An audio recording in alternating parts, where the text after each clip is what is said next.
Hi guys, welcome to my channel. My name is Alexandra, and at the moment I'm sharing my second video in a little series I'm doing about what it was like for my husband and I to leave behind normal life and jump into van life. It's been a while since I spoke to you last, and actually the last time I filmed I was keeping a secret, which is my husband and I are expecting a baby. And we could not be more excited to welcome them this July 2020. And I cannot wait to share my experience of being pregnant and what it's like having a little one on the road. But first, back to our 2018 minivan adventure where it all started. I think where I left off, we had just spent our first few nights on the road in the Sequoia National Park and Forest. So let's jump right back in. We woke up on September 10th, 2018, day 5 on the road, right outside of the Sequoia National Park, and started the day with a sunrise hike at Mount Baldy.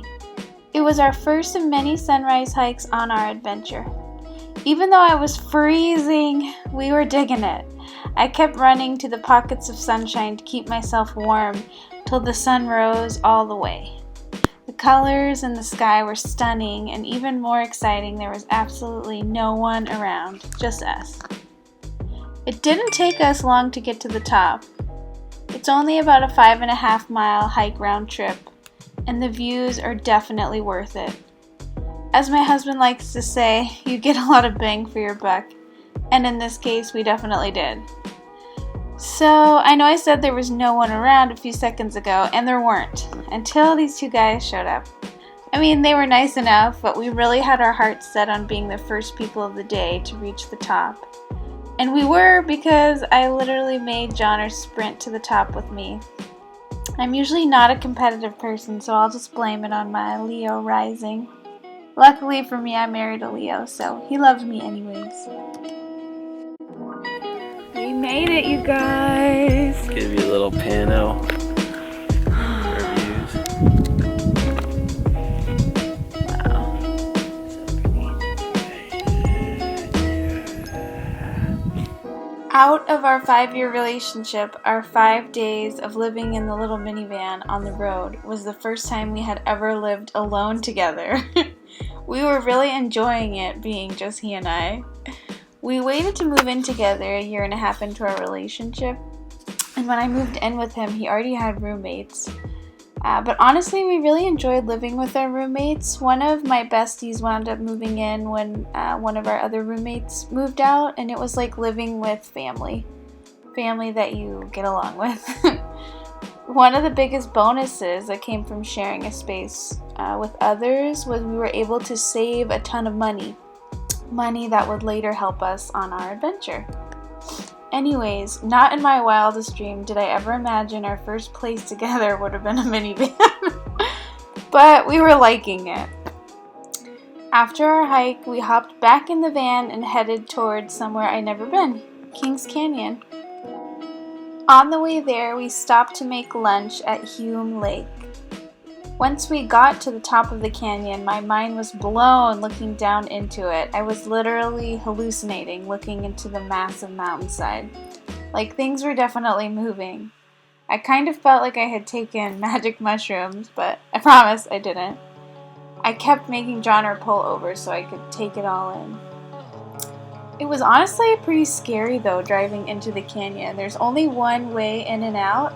And we were there the same time that year when all the gnarly fires started happening. It was like 95 degrees that day. Literally zero moisture in the air. It felt like the whole park was going to spontaneously erupt into flames. And I could feel all the water in my body evaporating. A few days before we started our whole road trip, we had found out that part of Yosemite was on fire. Which, lucky for us, was where we were headed next. This news did not help my anxiety about the canyon spontaneously combusting into flames. I had never needed to see water more in my life. I'm a water person. Like, I was definitely a mermaid or a sailor in my past life. The only thing that was going to help soothe my anxiety was jumping into water, like immediately. The whole feeling like I was going to catch on fire thing was not working for me. So Johnner made sure to find a spot to stay for the night right on the river. Right away, I got out of the car and into the river. I was not going to let the opportunity pass me by to wash my hair. And I might have even shaved my legs. Gotta keep it real for you guys. It's not every day you can do that traveling in a minivan. Don't panic though, my toiletries are organic and environmentally green. But seriously you guys, my hair felt and looked amazing after that. I figured I'd mention this part of the story because I got asked all the time where we showered on our road trip, and we bathed in a few rivers and showered at friends and family along the way. There are lots of options though. You could get a gym membership at a gym that's all over the country, like a 24-hour fitness, and use their showers. Also, the app iOverlander comes in handy when you're trying to find a shower nearby. But as I'm sure you can imagine, showering on the road is not for the faint of heart. You gotta have a deep love and appreciation of the outdoors to rationalize the whole shower on the road thing. I decided to take advantage of the fresh snow melt in Kings River and cleanse my crystals. I figured if I needed some cleansing, then my crystals probably did too. Water helps neutralize and purify any negative, weird vibes or energy that the crystals have absorbed. And since it's a natural body of water, as it washes the yuck away, it gives it back to the earth and also charges the crystal. Whether you think I'm cuckoo or you're interested in crystals and want to hear more about why I carry crystals around the country and the world, I shared a link in the description below explaining why I'm obsessed with them and what the F they even are. And if you want to go real deep, I shared another link where I talk about all the juicy benefits of wearing them in your jewelry.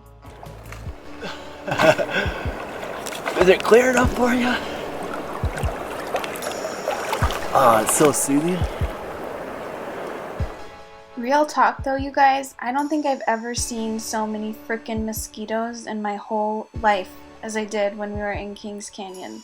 You literally were inhaling the mosquitoes, which is why I had that fan that you saw in a couple little clips a few seconds ago. I was using it as a mosquito shield. Bug spray was like a joke. Yeah, and peppermint oil, don't even think about it. Driving out of the canyon was one of the most psychedelic experiences I've ever had. Way more than driving in. And I've taken ayahuasca before. The view behind us and in front of us kept moving and morphing, and I'm just gonna stop there before I sound like a total wackadoo, but I am gonna say you need to experience it for yourself. It was definitely one of the most memorable moments we had on the road. After our psychedelic drive out of Kings Canyon, we stopped off at General Grant's Grove to cool down, decompress, and look at some huge trees before getting back on the road and heading to our next stop, Yosemite! We were a few hundred miles further away from our point of origin in San Diego and a few hundred miles closer to our final destination in Massachusetts. Thank you so much for tuning in. I have so many more videos from all of our travels I cannot wait to share. I'm going to stop lagging and finally start posting one a week. Pretty please like, comment, and subscribe if you enjoyed. It really helps my channel out and keeps me motivated to share the rest of our travels. Talk to you soon. Bye guys!